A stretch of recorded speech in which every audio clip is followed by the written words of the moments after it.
I left the party around 4 a.m, tipsy and ready to crash. My phone was dead and there were no buses running. Just when I thought I'd have to walk, I spotted a taxi parked on the side of the road. I rushed over and told the driver, a middle-aged guy with a scruffy beard, to take me home to my place out of town. He nodded and we started driving. The driver started making small talk as we drove, which wasn't unusual, but something about it felt off. He asked me where I was headed and then rambled on about how the city changes after dark. His voice was calm, but his eyes kept darting to the rearview mirror, watching me. He asked about my plans and seemed oddly interested in why a girl like me was out so late. I felt uneasy but tried to brush it off as just paranoia. We'd been driving for a while when I realised we were on a road I didn't recognise. The city lights were long gone, replaced by dense trees and darkness. I tried to ignore it at first, thinking maybe it was a shortcut, but the road kept winding further into the unknown. My unease grew as I glanced at the driver, who was still focused on the road, but I could feel his gaze through the mirror.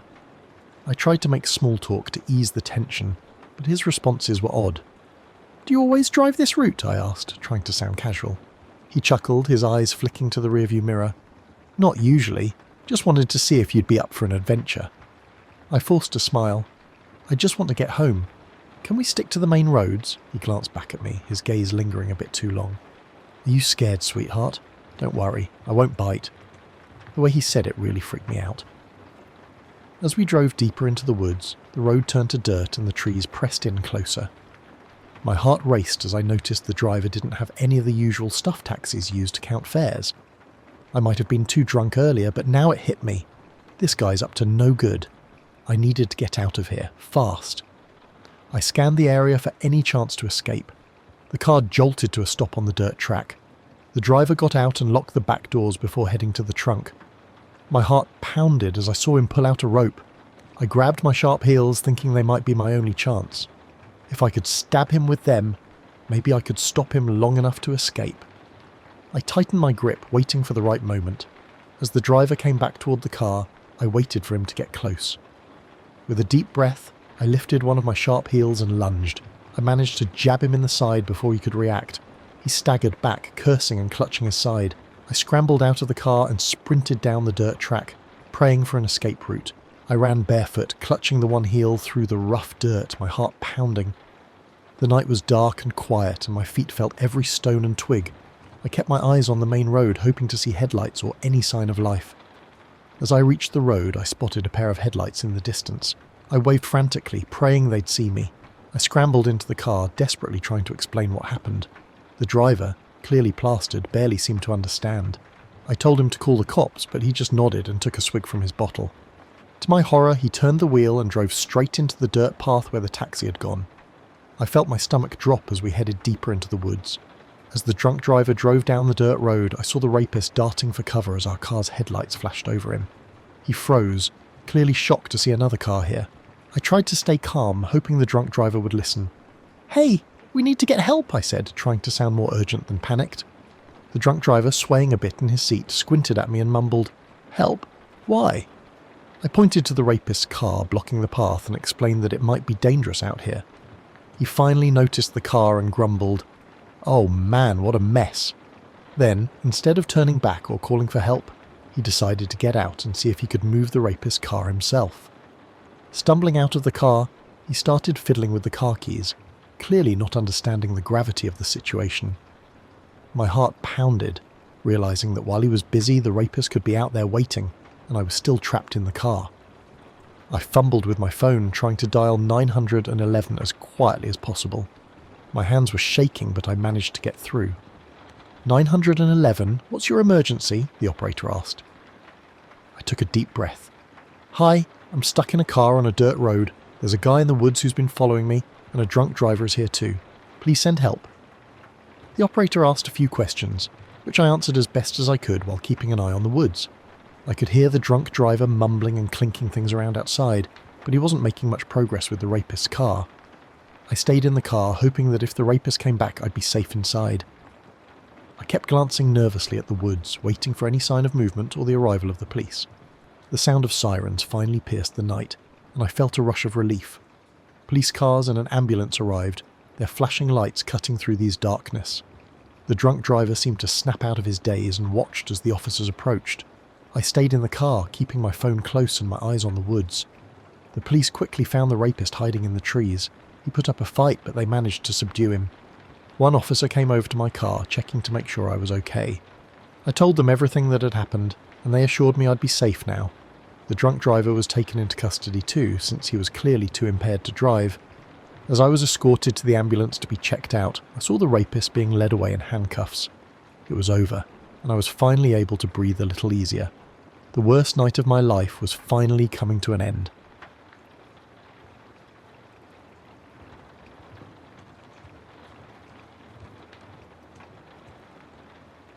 I was staying at my grandpa's old farmhouse in rural Pennsylvania for the summer.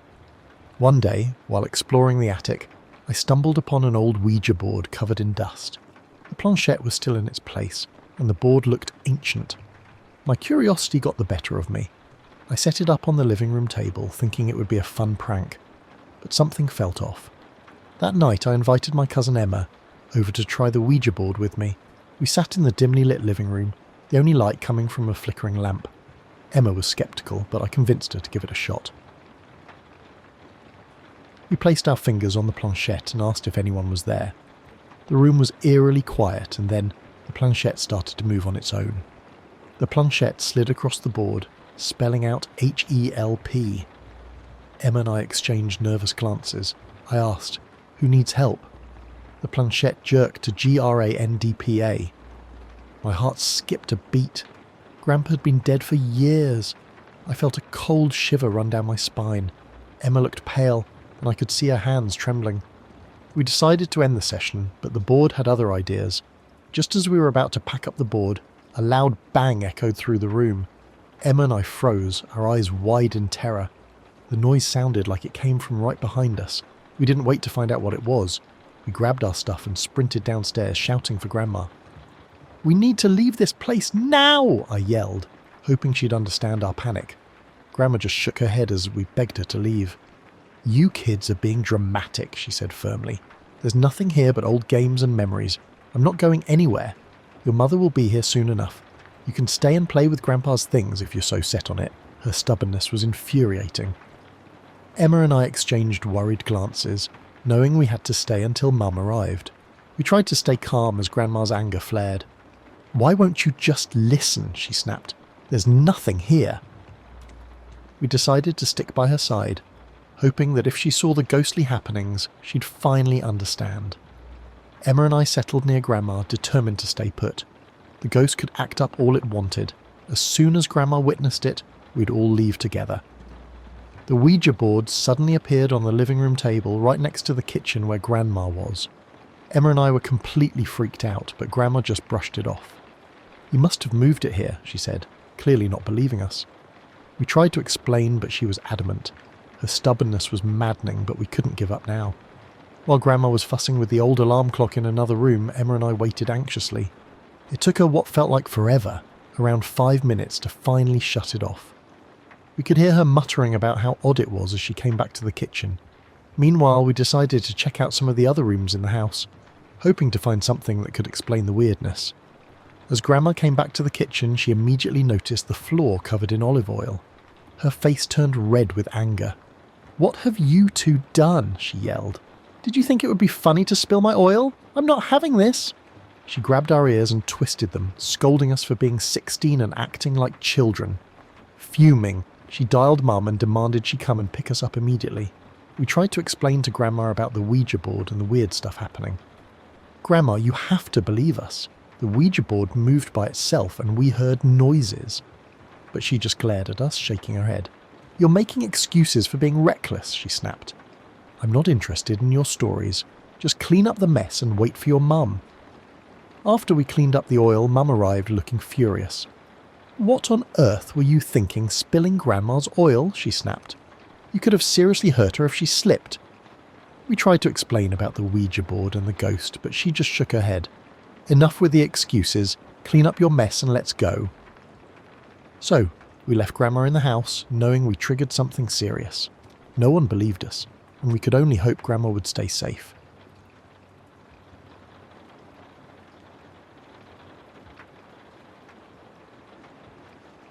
We were just out for a walk, nothing special. Just me, Jess and Max, our black lab. It was a cool Saturday afternoon, and the woods near our place in Oregon were our usual spot. Max loved it there, always running ahead, sniffing at everything like it was the first time. Jess was holding my hand, talking about something I honestly wasn't paying much attention to. I was just enjoying the peace, the quiet rustle of the leaves, the smell of pine. Max suddenly stopped, ears perked up. Before we could react, he bolted into the trees. "Max, get back here," I yelled. But he was already out of sight. Jess gave me a worried look, and we both took off after him. We ran through the underbrush, calling his name, our voices echoing through the trees.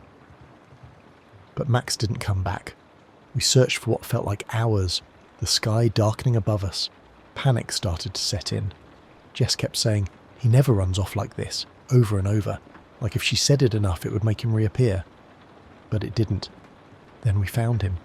Max was lying in a small clearing, his body still, his fur matted with blood.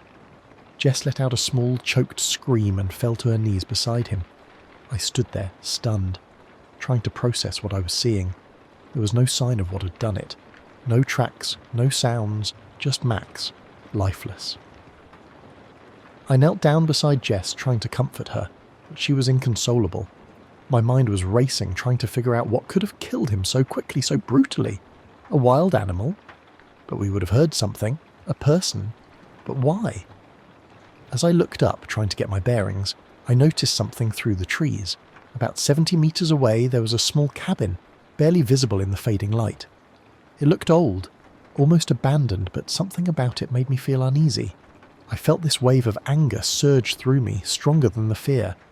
Whoever did this to Max was going to pay. I grabbed my flashlight, gripping it like a weapon. Jess tried to stop me, but I was already heading toward the cabin. My heart pounded in my chest as I reached the door. I didn't care what was inside. I was going to find out who or what killed my dog. The door creaked open with this eerie, slow groan, and a musty smell hit me. It was pitch black inside, like the place hadn't seen light in years. My flashlight barely cut through the darkness, revealing just old furniture and dusty, cobweb-covered walls. I stepped in, every nerve in my body on edge. Jess whispered my name from outside, but I was too far gone to turn back now. I stepped into a room that felt out of place, almost too clean. The floor was spotless, the walls white, but the sight that greeted me made my stomach turn. Animals, rabbits, squirrels, even a deer, hung from hooks, perfectly skinned and still. The air was cold, like a freezer. This wasn't right. Who would keep a place like this so pristine?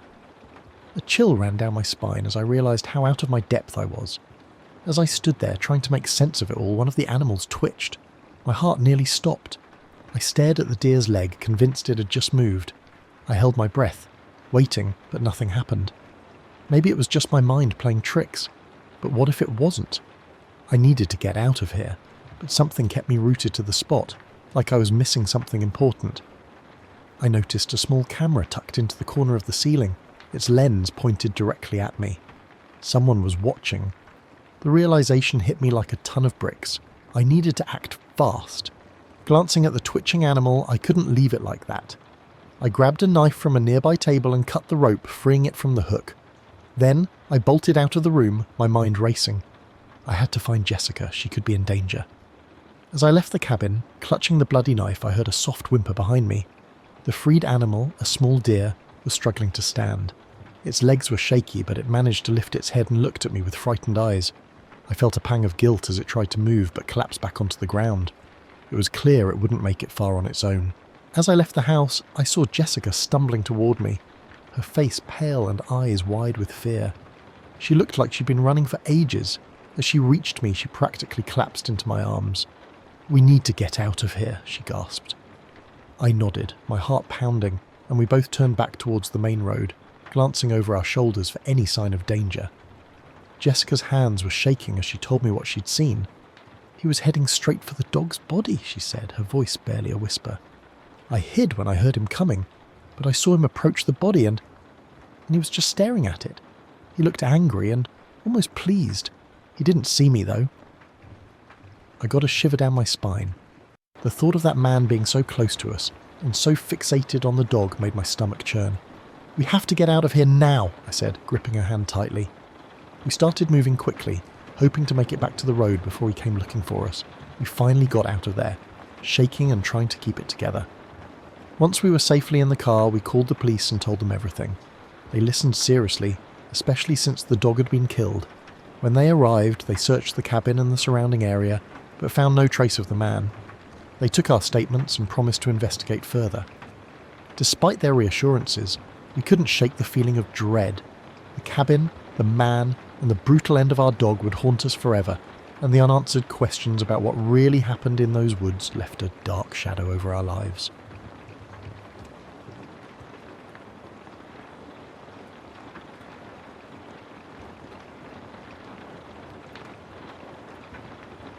Growing up in rural Ohio, our nearest neighbour was a good mile down the road. It was just my dad, my younger brother Tommy and me in a creaky old farmhouse. We loved it though, despite the isolation. The nights were eerily quiet, with only the occasional hoot of an owl or the rustling of leaves to break the silence. One night, when I was about 12, my dad had to work late.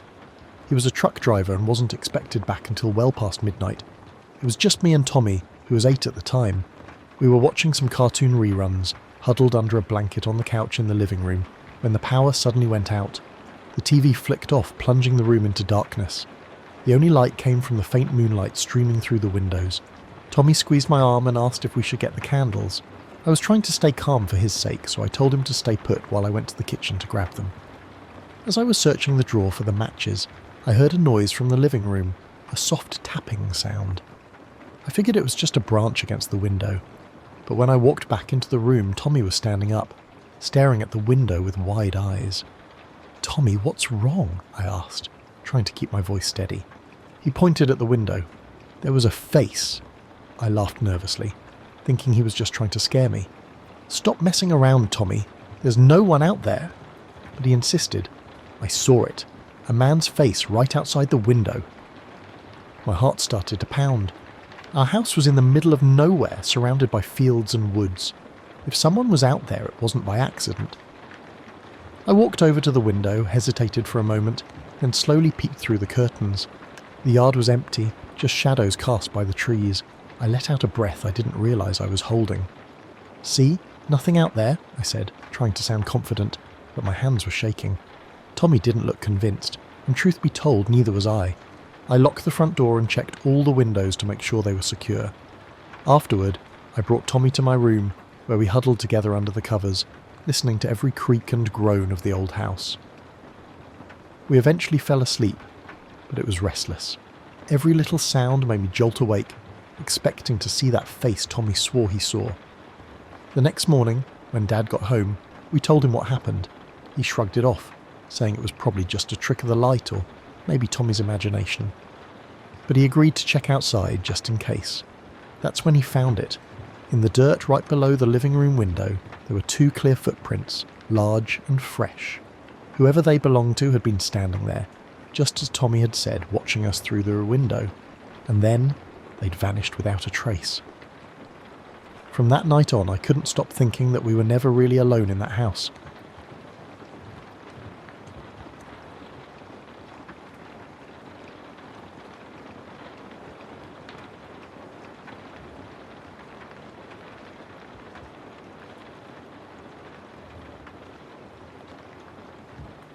A few months ago, 5 friends and I decided to go camping in the middle of the woods. It was supposed to be an escape from everything. Work, school, all that noise. We packed up our gear, drove out to a spot Chris found online and set up camp. The place was secluded, just like we wanted. No cell service, no other people, just us and the trees. The first night was great. We built a huge fire, cooked some burgers and told stupid stories while passing around a flask. Everything felt perfect.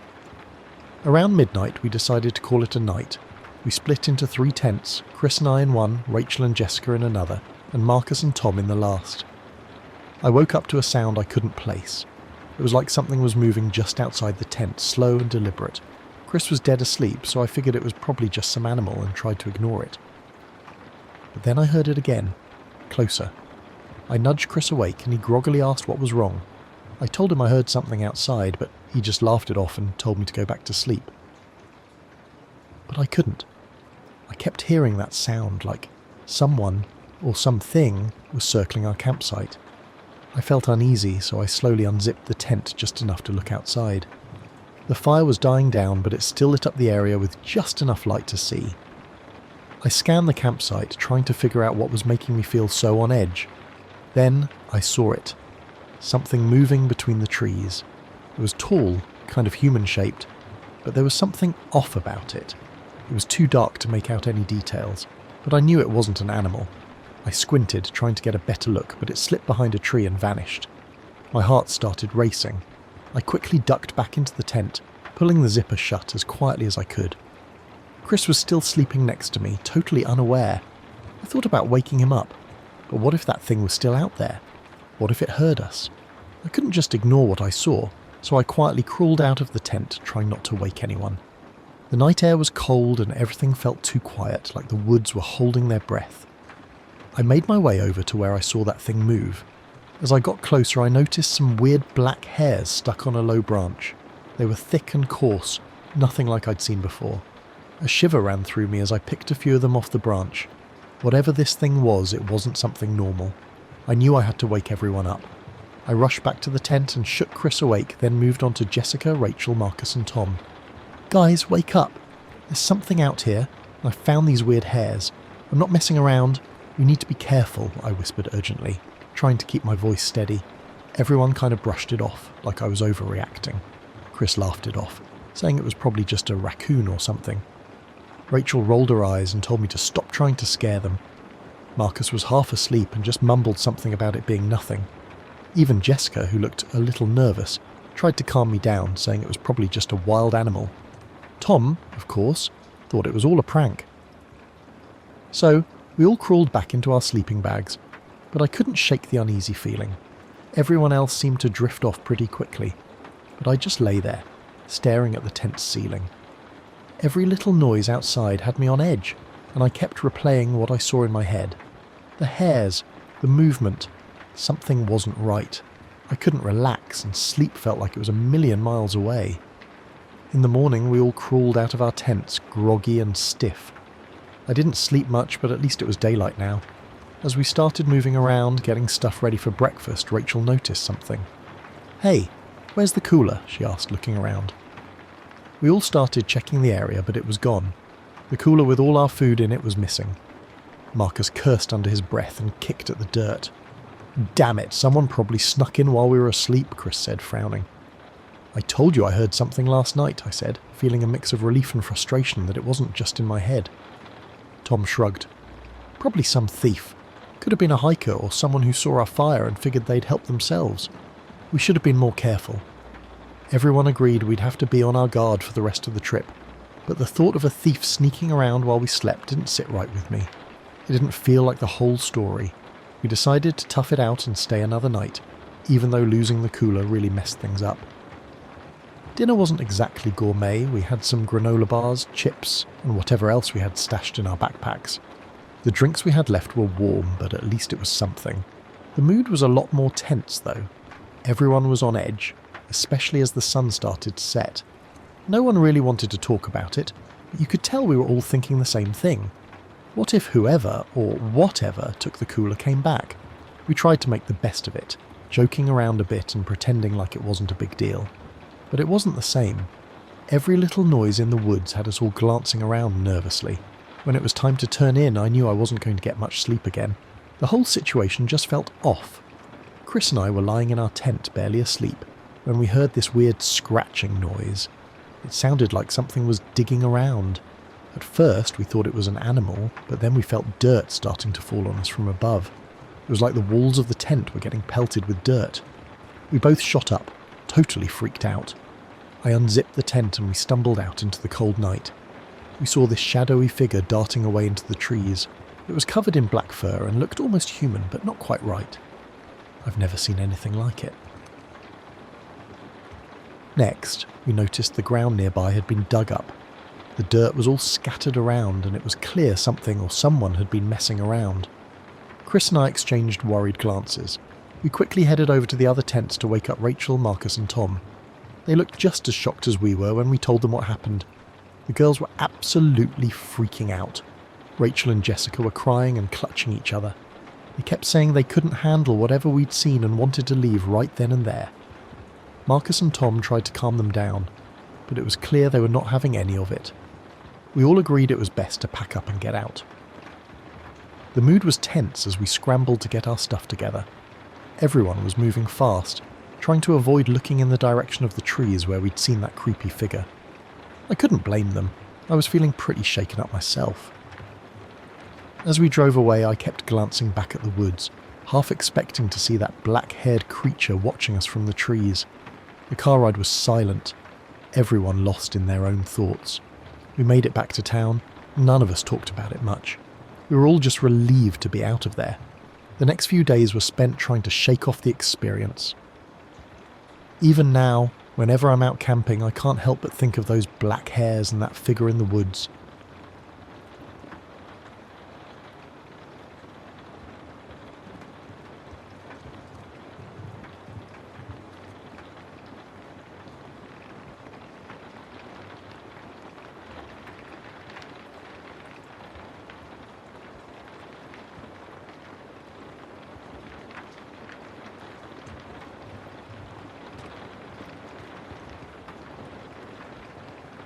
My name is Christina, and I live alone in a small, quiet neighbourhood in Oregon. It was just a regular week until the calls started. For 3 nights in a row, I received a call from a masked number on my landline. At first, it was easy to brush it off as a wrong number or a prank, but the pattern was too consistent to ignore.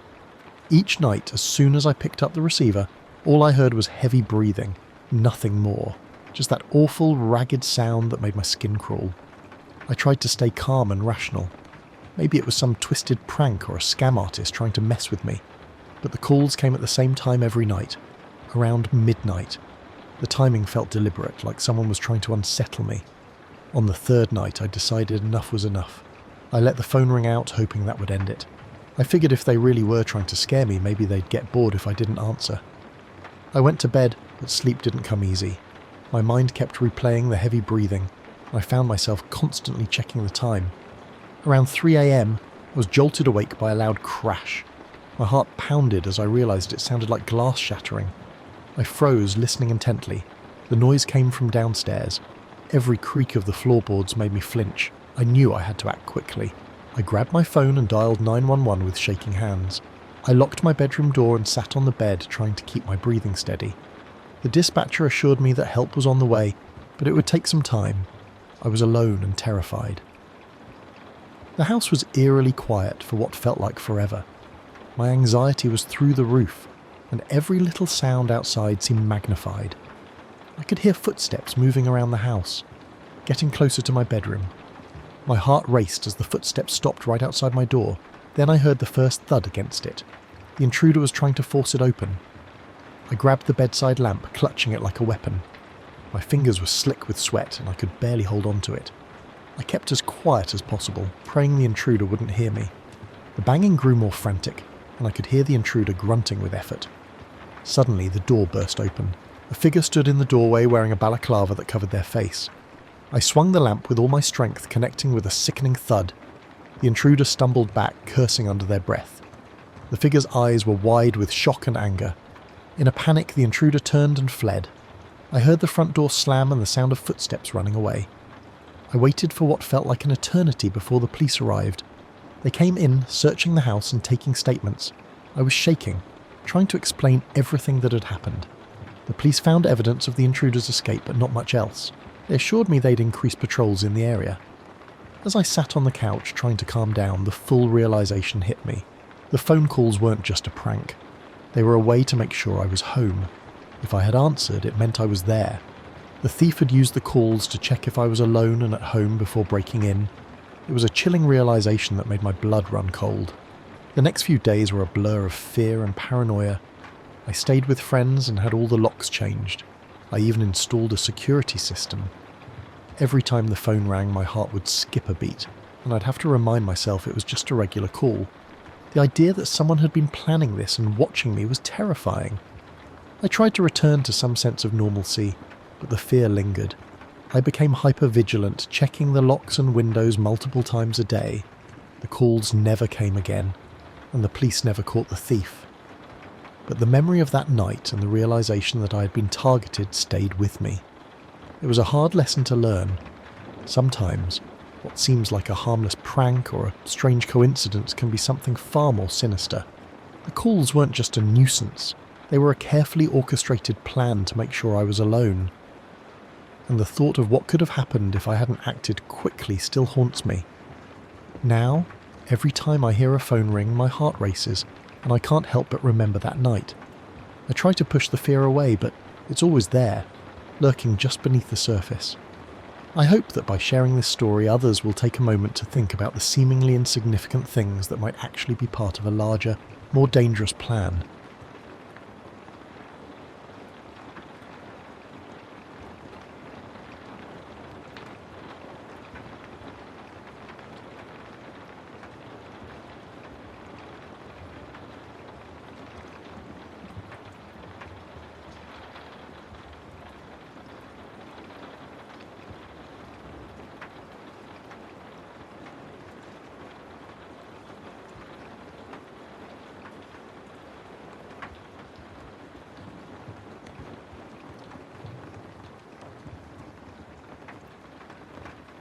Nick and I had been talking about this spot by the river for weeks. He'd found it a while back and kept saying how magical it was at night. So, when we finally had a free evening, we decided to go. We took his car and drove out to the middle of nowhere, just the two of us. It was one of those hot summer nights where the air feels thick, and the only sounds are crickets and the occasional splash from the river.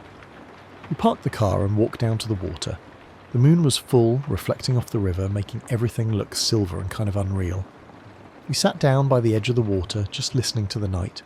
It was so peaceful, almost too perfect. We were sitting there, just enjoying the night, and it felt so nice being with Nick. We started kissing, getting lost in the moment. The warmth of the night and the sound of the river made everything feel so perfect. After a while, Nick pulled away and said he needed to go take a piss. I laughed and watched him disappear into the trees. But after a few minutes, he still hadn't come back. I started to feel uneasy. I called out his name, but there was no answer. I pulled out my phone and tried calling him. The line rang, but he didn't pick up. I called again, a bit louder this time, but still nothing. The quiet around me suddenly felt heavy. I walked into the woods, the darkness making everything look different. The air was thick with the smell of pine, and the only sound was the crunch of leaves under my feet. About 40 meters in, I saw a small cabin. It looked old, like something out of a story, and I wondered if Nick had gone inside. Maybe he was exploring or just messing around. I thought about calling the police, but nothing bad had really happened yet. So I pushed the door open and stepped inside. The cabin smelled musty, and the wooden floor creaked beneath me. Suddenly, the heavy door slammed shut behind me with a loud bang. I rushed back to it, but it wouldn't budge. I was locked in. Panic started to set in, but I tried to stay calm. Maybe Nick was here too. As I entered the room, there were 3 ways. A door on the left, one on the right, and in front of me some stairs leading down to some other door. The door on the left wouldn't budge, so I turned my attention to the right. My heart pounded as I slowly opened the door. Inside was a small, dimly lit room with peeling wallpaper. The walls were lined with old photographs in dusty frames. Each one showed different people, all standing in front of this very cabin. The photos looked ancient, like they spanned decades. But what creeped me out the most was that none of the people were smiling. They all had this blank, distant look in their eyes. A cold chill ran down my spine and I fumbled for my phone. I had to call the police. But as I dialed 911, the line went dead. No dial tone, just silence. I tried again, but the same thing happened. As I'd finished exploring that room, it was now time for me to go down the stairs to continue exploring this strange and frightening place. I hesitated for a moment before descending the stairs. The air grew colder and mustier as I reached the bottom. The room I found was surprisingly clean and organised, which seemed out of place. Everything was neatly arranged, almost as if someone had recently tidied up. But then I saw it. A wall covered in photos, each pinned meticulously. What made my stomach turn was a series of pictures showing places and people around the cabin. Among them were photos of me and Nick, clearly taken without our knowledge. In one, we were kissing by the river, our backs facing the camera. I didn't recognise any of the photos, and it hit me. We had never seen these taken, and I had no idea when or how they were captured. I left the clean room and found myself in a small, dimly lit hallway. The walls were adorned with nice paintings, which only added to the eerie contrast of my situation. I noticed a light switch on the wall and flicked it on. The hallway lit up, revealing more of the unsettling decor. I saw another door on the right, slightly ajar. My heart pounded as I pushed it open and was met with a sight that made my breath catch in my throat. Inside, there was a girl about my age locked in a cage. She had a gag in her mouth and looked terrified. Her eyes locked onto mine, pleading for help. I could hardly move, paralysed by the shock of what I was seeing. I quickly moved to the cage and managed to remove the girl's mouth gag. Her breathing was heavy, and she looked scared, but there was a fire in her eyes that gave me hope. "There's a serial killer in this cabin," she whispered urgently. "He's been keeping me here. You need to neutralise him. I know this place. I can help." Her hands were cuffed behind her back, and she seemed to struggle against them, but she focused on getting the instructions out. She explained that the kitchen was just outside this room, through the door across the hallway. "There's soap and olive oil in there. You need to use them to make the floor slippery. He'll come back here eventually, and when he does, you need to be ready. The kitchen is stocked with tools. Use them to trap him." Her plan was straightforward but risky. I thanked her and rushed to the door leading to the kitchen, trying to stay as quiet as possible. The house felt heavier, more oppressive as I moved. I needed to act quickly if I wanted to get out of this alive. I quickly spread the soap on the floor in front of the room where the girl is caged. The sticky mess should make it nearly impossible for someone to walk across without slipping. I push a heavy cupboard into position near the entrance, making sure it's propped up so I can easily tip it over. Inside the cupboard, I arrange some heavy tools, a wrench, a hammer, and a few screwdrivers. I want to make sure the cupboard falls right on top of him when he slips. I turn to the girl and tell her to start crying loudly. Her tears and desperate sobs echo down the hallway. I can only hope that it's enough to lure the killer.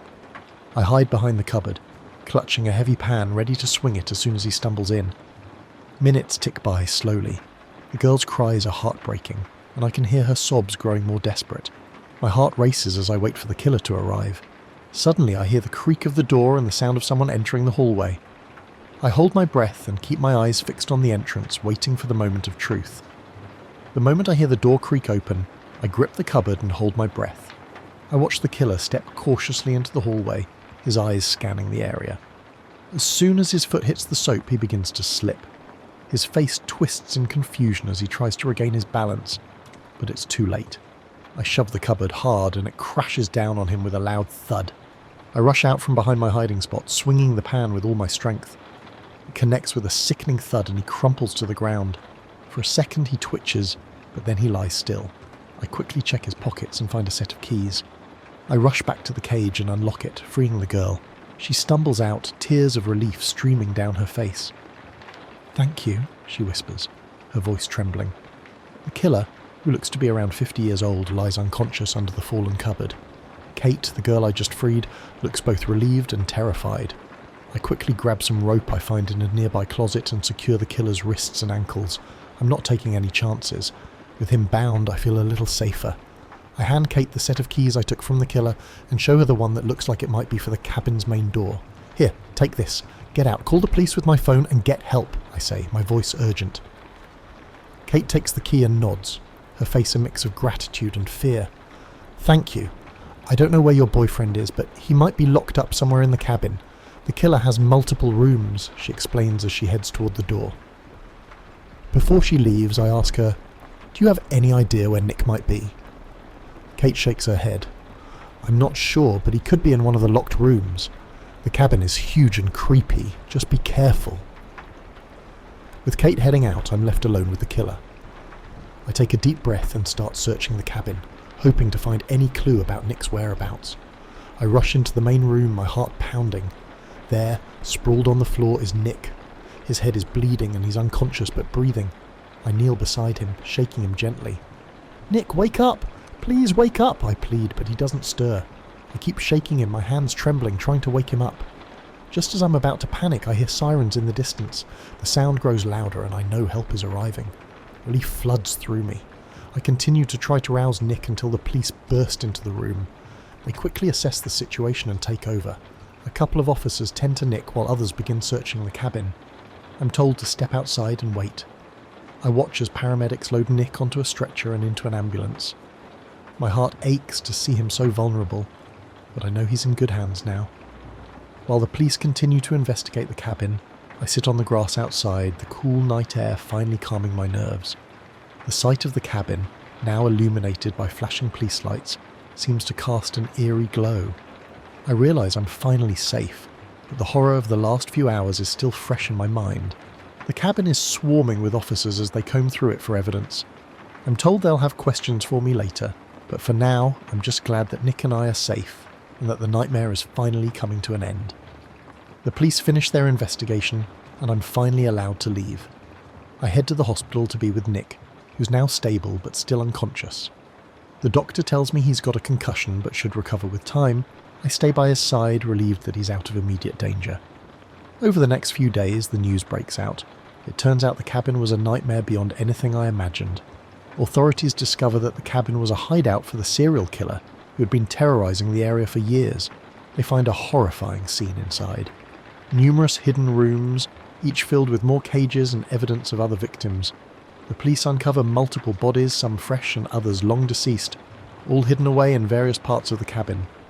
The media reports on the grisly discovery, and I'm both horrified and grateful.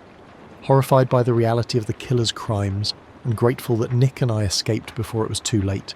The authorities praise us for our bravery, but the nightmare of that cabin will haunt me forever. As I try to move on from this horrific chapter, I realise how lucky I am that Nick and I are alive. The cabin, now a crime scene, will be a dark memory that lingers, a place where countless lives were lost.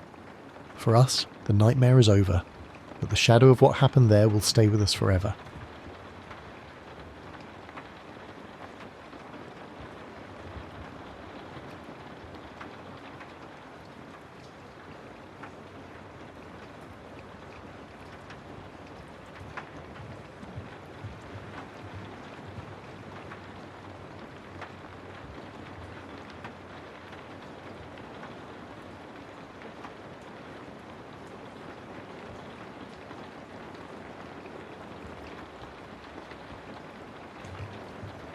I don't know why I agreed to it.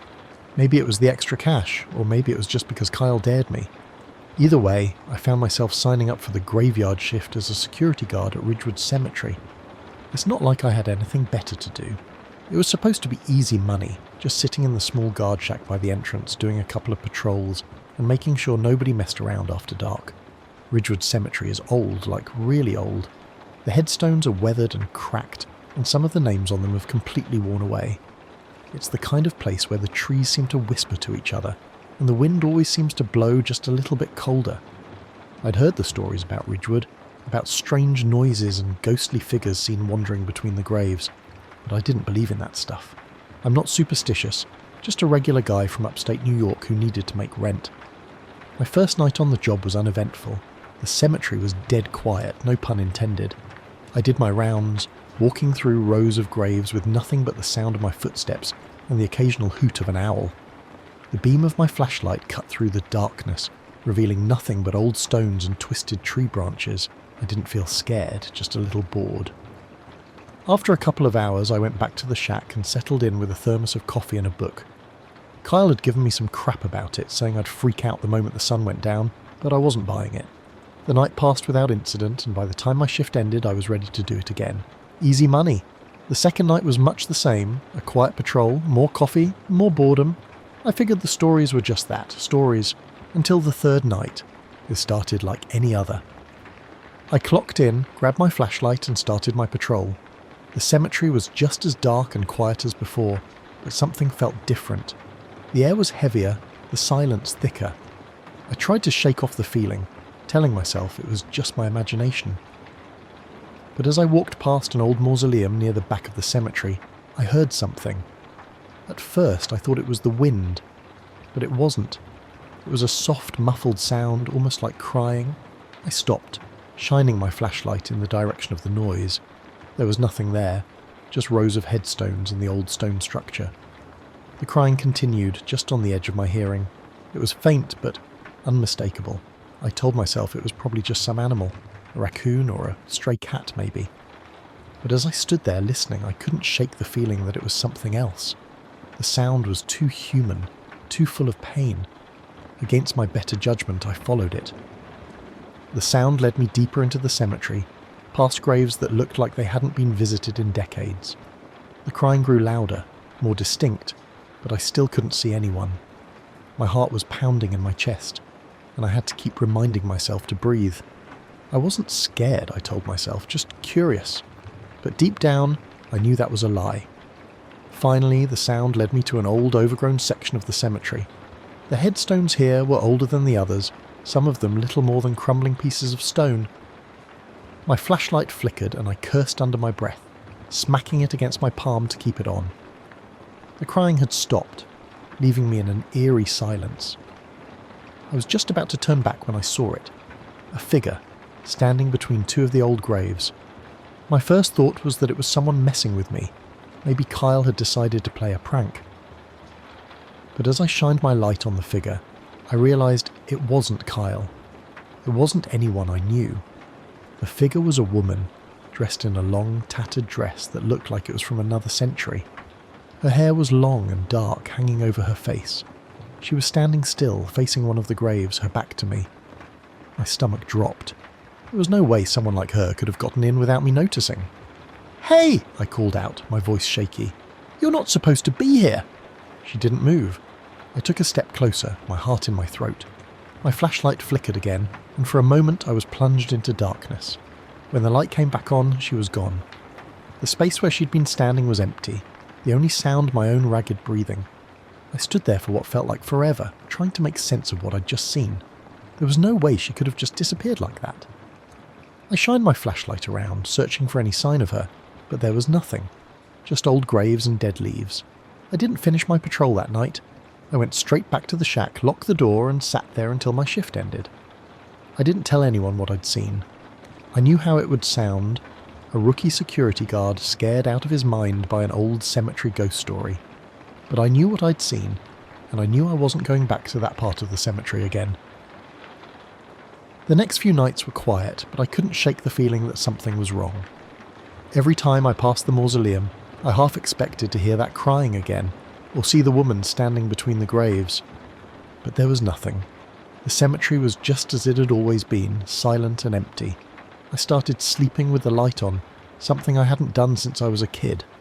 I tried to tell myself it was just nerves, that the job was getting to me. But deep down, I knew it was more than that. I'd seen something that night, something I couldn't explain, and I had a feeling it wasn't done with me yet. One night, about a week after the incident, I was doing my rounds when I noticed something strange. One of the graves, the one where I'd seen the woman standing, looked different. The ground around it was disturbed, like someone had been digging. I felt a chill run down my spine. I walked over, my flashlight trembling in my hand. The soil was loose, recently turned, and there was a small hole near the base of the headstone. It wasn't deep, but it was enough to make me uneasy. I looked around, but the cemetery was empty. No sign of the woman or anyone else. I knelt down, shining my light into the hole. There was something inside, a small weathered box. My heart raced as I reached in and pulled it out. The wood was old and splintered, the metal hinges rusted. It looked like it had been buried there for a long time. I hesitated for a moment, then opened the box. Inside was a single, folded piece of paper. My hands shook as I unfolded it, revealing a faded, handwritten note. The words were barely legible, but I could make out enough to piece it together. "Forgive me," it read. "I didn't mean to leave you. I'll be back soon, I promise." The note was dated over 100 years ago. I stared at it, trying to make sense of it all. Who had written it? And why had it been buried here, in this forgotten part of the cemetery? I didn't have long to ponder it. As I knelt there, I heard the crying again. This time it was louder, more desperate. It was coming from behind me. I spun around, my flashlight sweeping the darkness. The woman was there, standing just a few feet away, her face still hidden by her hair. She was closer this time, her sobs shaking her whole body. I tried to speak, to say something, but the words caught in my throat. She took a step toward me and I stumbled back, dropping the box. The crying grew louder, almost unbearable. I covered my ears, but it didn't help. The sound seemed to fill my head, drowning out everything else. I don't know what happened next. I must have blacked out because the next thing I knew, I was lying on the ground, the morning sun filtering through the trees. The cemetery was silent again, and the woman was gone. I didn't tell anyone about what happened that night. I couldn't. They'd think I was crazy. But I knew what I'd seen, and I knew I couldn't go back to that cemetery. I quit the job the next day and never looked back.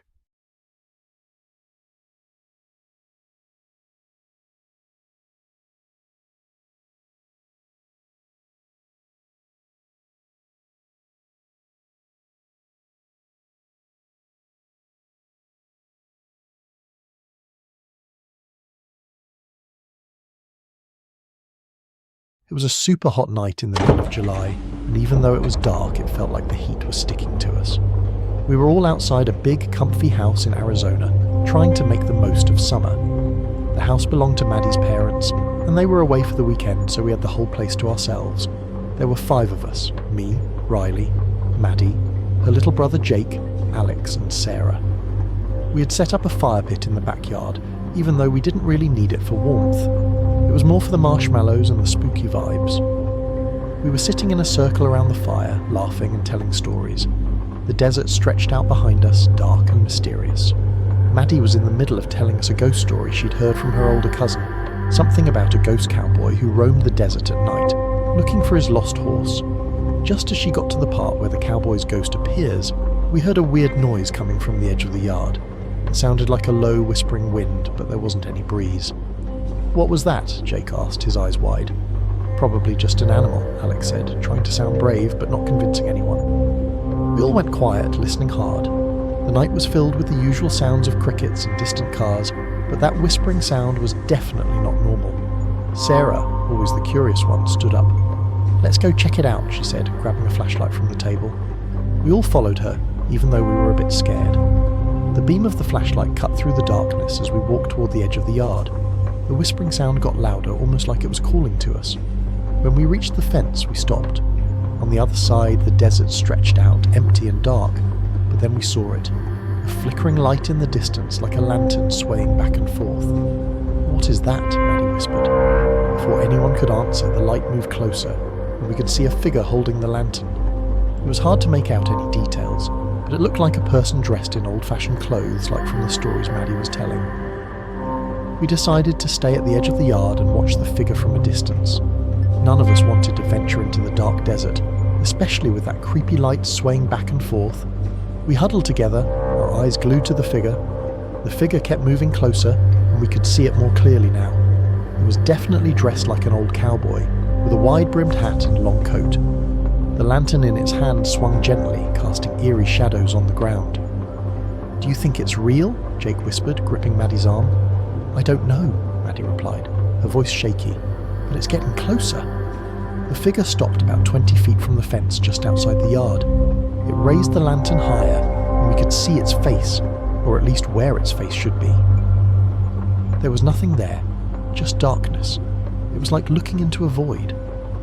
"Guys, this is freaking me out," Alex said, backing up a step. The whispering sound grew louder, almost like it was trying to speak to us. We strained to hear, but the words were jumbled and hard to make out. Then suddenly the figure pointed its free hand at us, and the whispering stopped. "What does it want?" Sarah asked, her voice barely audible. Before anyone could answer, the figure dropped the lantern. As it hit the ground, the light went out, plunging us into darkness. The only sound was our own breathing and the distant hum of the desert. "What do we do now?" Maddie asked, her voice trembling. We all agreed it was best to get back to the house and figure out what just happened. Our hearts were pounding as we hurried away from the fence and back to the safety of the house. Once inside, we locked the doors and windows just in case. We gathered in the living room, the tension still thick in the air. Maddie turned on all the lights, making the room feel a bit safer. We all sat down on the big comfy couches, trying to calm down. "What do you think that was?" Sarah asked, her eyes wide. "I have no idea," I said, still trying to catch my breath, but it didn't seem friendly. "It was like it was watching us," Alex added, looking out the window nervously. "Do you think it's still out there?" Jake shivered. "I hope not. That was so creepy." Maddie grabbed her phone and started to dial her parents' number, but she stopped halfway through. "Do you think we should tell them?" They might freak out and come home early. Maybe we should wait and see if it happens again, I suggested. We don't want to worry them if it was just a one-time thing. But what if it's not? Sarah asked, her voice shaking. What if it comes back? We all went quiet, thinking about what to do next. The house felt safe, but the memory of that dark figure was still fresh in our minds. Let's make a plan, Alex said finally. We can stay together and keep watch. If we see or hear anything weird again, we'll call for help. We all nodded in agreement. Maddie grabbed a couple of flashlights and handed them out. Just in case the lights go out, she said. We should also keep our phones charged. We settled in, trying to stay calm. The night felt like it was stretching on forever, and every little noise made us jump. We talked quietly, trying to keep our spirits up and not think about the creepy figure. Hours passed, and nothing happened. We started to relax a little, thinking maybe it was all just a strange one-time thing. But just as we were starting to feel safe, we heard a loud bang from the back of the house. We all jumped up, grabbing our flashlights. The noise sounded like it came from the back door. What was that? Jake asked, his voice shaky. I don't know, Maddie said, moving towards the back of the house. But we need to check it out. We followed her, hearts pounding, and peered out the window by the back door. There in the darkness was the lantern, glowing softly on the ground. We all looked at each other, knowing we couldn't just ignore the lantern, but we weren't going out there unarmed. Maddie grabbed a baseball bat from the closet, and Alex picked up a kitchen knife. I found a heavy flashlight that could double as a club if needed. We felt a bit better with something to protect ourselves. Let's be careful, Maddie said, her voice firm but nervous. We slowly unlocked the back door, and Maddie pushed it open with the bat. The desert air was still hot, and the silence outside was almost deafening. The lantern's light flickered softly on the ground, casting eerie shadows. We stepped outside, staying close together. Maddie led the way with the bat raised, and we all shone our flashlights around, making sure there was nothing hiding in the darkness. As we got closer to the lantern, the whispering sound started up again, sending chills down my spine. Do you hear that? Alex whispered, gripping his knife tightly. Yeah, Maddie replied. Stay close. We finally reached the lantern. It was an old-fashioned, rusty thing, and the light inside it seemed to glow without any visible flame. Maddie knelt down and carefully picked it up, examining it closely. There's something weird about this lantern, she said, frowning. It doesn't look like it should be working. Just then, the whispering got louder, almost like it was right next to us.